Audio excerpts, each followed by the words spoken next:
Shalom, selamat pagi Bapak Ibu Saudara-saudari yang dikasihi Tuhan. Kita bertemu kembali pagi ini dalam Rehat edisi 12 Maret 2024. Sebelum kita membaca dan merenungkan firman Tuhan pagi ini, marilah bersama-sama kita satu dalam doa. Kita berdoa. Selamat pagi Tuhan Yesus. Terima kasih untuk hari baru, hari penuh berkat yang Engkau karuniakan atas kami. Terima kasih untuk penjagaan-Mu sepanjang malam kemarin. Kami sudah beristirahat dengan baik ya Tuhan. Ya Tuhan, sebentar kami akan membaca dan merenungkan firman-Mu. Sudilah kiranya Engkau melayakkan hati kami untuk siap menerima firman kebenaran-Mu ini. Firman yang akan membimbing kami menjadi pribadi yang lebih baik, menjadi pribadi yang menyenangkan hati-Mu. Berbicaralah ya Tuhan, kami sedia mendengar. Di dalam nama Tuhan Yesus kami sudah berdoa. Amin. Bapak, Ibu, Saudara-saudari yang terkasih dalam Yesus Kristus, bacaan kita hari ini terambil dari Yesaya 60 ayat 15-20. Firman Tuhan berbunyi demikian. Sebagai ganti keadaanmu dahulu, ketika engkau ditinggalkan, dibenci dan tidak disinggahi seorang pun, sekarang aku akan membuat engkau menjadi kebanggaan abadi, menjadi kegirangan turun-temurun. Engkau akan mengisap susu bangsa-bangsa dan akan meminum susu kerajaan-kerajaan. Maka engkau akan mengetahui bahwa akulah Tuhan Juru Selamatmu dan penebusmu yang Maha Kuasa, Allah Yakub. Sebagai ganti tembaga, aku akan membawa emas, dan sebagai ganti besi, aku akan membawa perak. Sebagai ganti kayu, tembaga, dan sebagai ganti batu, besi. Aku akan memberikan damai sejahtera dan keadilan yang akan melindungi dan mengatur hidupmu. Tidak akan ada lagi kabar tentang perbuatan kekerasan di negerimu, tentang kebinasaan atau keruntuhan di daerahmu. Engkau akan menyebutkan tembokmu, selamat, dan pintu-pintu gerbangmu, pujian. Bagimu matahari tidak lagi menjadi penerang pada siang hari, dan cahaya bulan tidak lagi memberi terang pada malam hari. Tetapi Tuhan akan menjadi penerang abadi bagimu, dan Allahmu akan menjadi keagunganmu. Bagimu akan ada matahari yang tidak pernah terbenam dan bulan yang tidak surut.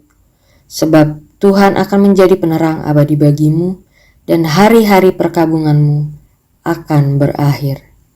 Sedemikian jauh pembacaan kita pada pagi hari ini. Berbahagialah orang yang mendengarkan firman Allah dan melakukannya dalam kehidupan sehari-hari. Amin.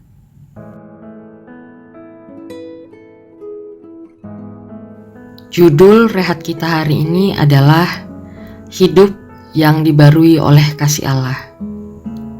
Di dalam Yesaya 60 secara jelas memperlihatkan perubahan hidup yang akan diterima oleh bangsa Israel.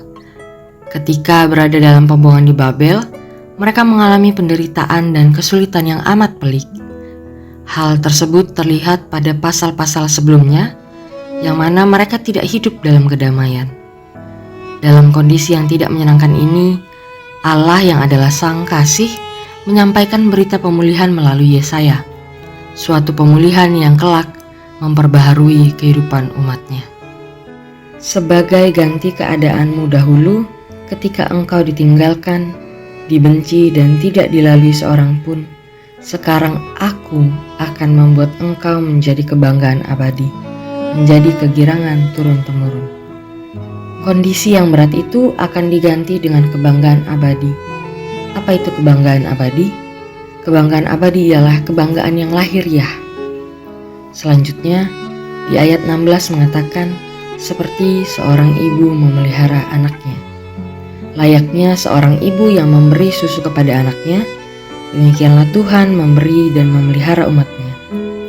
Pada ayat 17, tembaga, besi, kayu, dan batu adalah media pertukangan yang amat akrab bagi orang-orang Israel.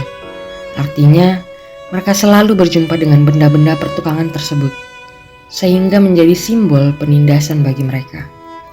Namun, Allah akan mengganti semua benda tersebut dengan benda berharga, yakni emas dan perak, simbol keberhasilan. Bukan hanya emas dan perak, tetapi Allah juga menghadirkan damai sejahtera dan keadilan, bahkan tanpa kekerasan. Kehadiran Allah dalam kasih-Nya membawa terang yang abadi. Untuk itulah, terangnya membuat setiap kita mampu melihat jalan yang terbaik dalam hidup dan keluar dari pelik dan pekiknya kesulitan yang kita hadapi. Amin. Mari berdoa. Allah Bapa dalam surga, kembali kami datang ke hadirat-Mu. Kami bersyukur untuk firman yang bisa kami baca dan renungkan pada hari ini. Ya Bapa, terima kasih karena firman-Mu hari ini telah mengingatkan kami kembali akan kasih-Mu yang memulihkan dan terang-Mu yang senantiasa menjadi pedoman dan akan terus memperbaharui kehidupan kami hari lepas hari. Terima kasih ya Tuhan, di dalam nama Tuhan Yesus kami sudah berdoa. Amin. Bapak, Ibu, Saudara-saudari, demikianlah rehat pada hari ini. Tuhan Yesus memberkati.